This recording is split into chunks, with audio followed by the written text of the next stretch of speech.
Muitos adultos sentem culpa por crescer, se diferenciar da família e romper padrões. E essa é uma situação arquetípica que a gente encontra no tarô mitológico com a história de Orestes.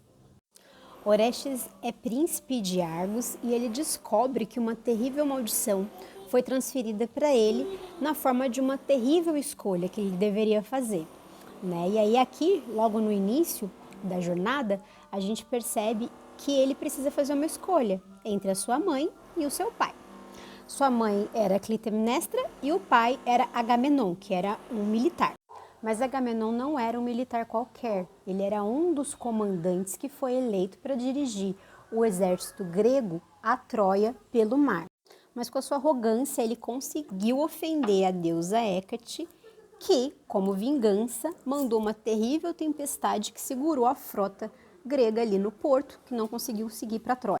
E aí Agamenon foi consultar um oráculo e o oráculo informou para ele que ele deveria oferecer um grande sacrifício para que a deusa Hécate liberasse, acabasse ali com aquela tempestade para ele seguir. E esse grande sacrifício era sacrificar a sua filha Ifigênia. Ele então enganou Clitemnestra, dizendo que a filha deveria se casar, e aí mandou ela para uma região onde ela iria se casar, porém ela foi sacrificada. O exército grego ganhou a guerra, Troia foi saqueada e Agamenon voltou para casa como herói. Só que Clitemnestra descobriu o que Agamenon havia feito.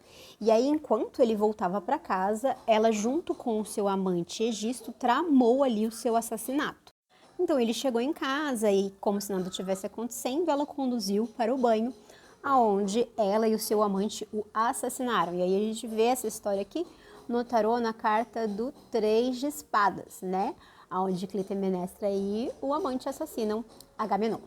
Um detalhe importante é que, enquanto isso, Orestes não estava em casa. A Clitemnestra havia mandado ele para um outro local para justamente ela conseguir fazer ali esse assassinato. Então ele não estava sabendo de nada, ele estava lá tranquilo, em outra região, nem sabendo do que estava acontecendo. Só que aí o que acontece? O deus Apolo aparece para ele e vai contar para ele o que aconteceu. Vai falar, olha, a sua mãe assassinou o seu pai e você precisa voltar lá e matar a sua mãe. Obviamente ele fica muito resistente com aquela situação, porque, como assim eu vou matar minha mãe?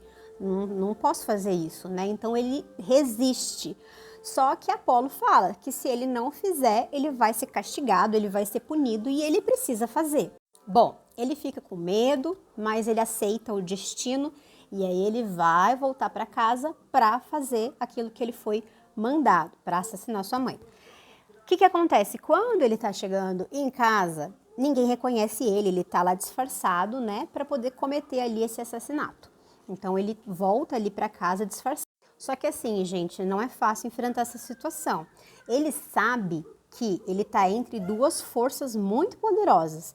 Ele sabe que ou ele dá preferência ali para o pai, ou ele vai ficar maluco, porque naquela época matar a mãe, cometer um matricídio, era algo extremamente grave, é um dos crimes mais graves que tinha. Então as fúrias, elas iriam enlouquecê-lo e ele sabia disso. Então ele fica meio que paralisado, não sei o que eu faço diante dessa situação, porque como é que eu vou fazer isso? Eu vou ter que escolher entre a minha mãe e o meu pai, E aí ele acaba cometendo, sim, o assassinato, Ele vai cometer esse assassinato e aí depois as fúrias vão ficar lá na mente dele, atormentando ele, e ele não sabe mais o que fazer porque ele seguiu uma ordem. Bom, o que acontece?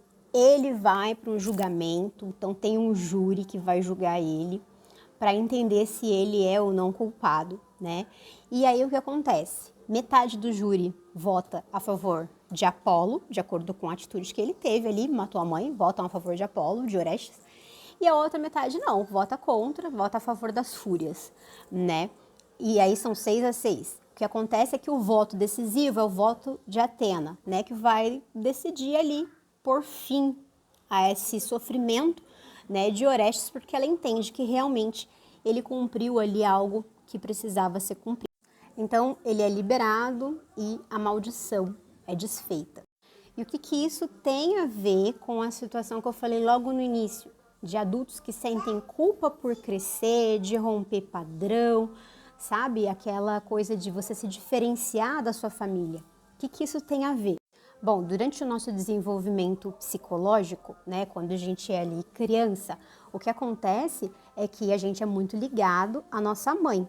Então, em um determinado momento, vai precisar ocorrer esse desligamento emocional ali da mãe para você ir para o mundo. E aí você precisa fazer a escolha em direção ao pai. É o pai que leva ali a criança para o mundo, né?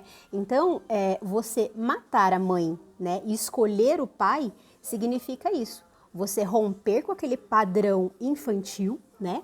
E aí você começa a enxergar o mundo, a ir para o mundo. Se você não é capaz de fazer isso, né? Porque muitas vezes pode acontecer alguma situação ali na sua infância em que você não consiga romper esse laço com a mãe, você não consiga matar a mãe, o que vai acontecer? Você vai ficar preso numa dinâmica infantilizada. Então, em situações de dependência, até já falei aqui em outros vídeos também sobre dependência emocional, pode ter raiz aí também, você vai ficar numa situação de dependência com relação a essa mãe.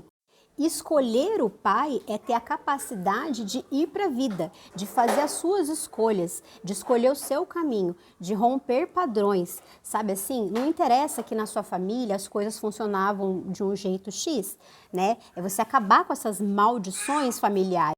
Então, assim, talvez nesse processo você sinta realmente culpa por estar sendo diferente, por estar se diferenciando ali da sua família de origem, né? Por estar fazendo escolhas diferentes da sua família de origem, mas isso é um processo que ele é necessário durante o amadurecimento.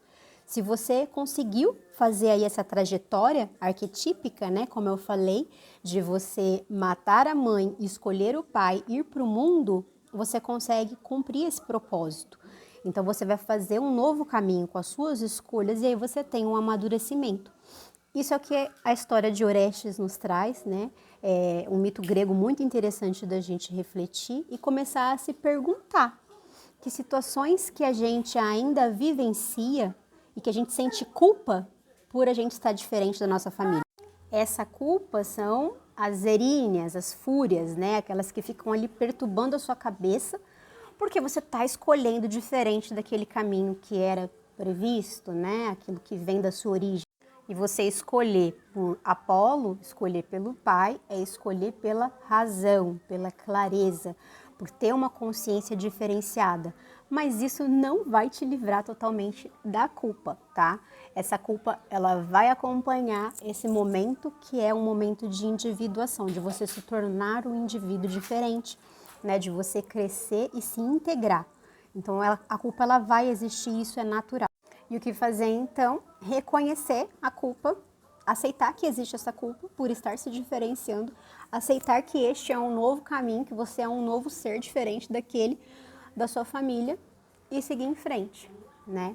É o que a gente fala em psicanálise, é o que a gente fala nesse processo de individuação, é você integrar ali essa sombra de culpa que vem por você estar se diferenciando.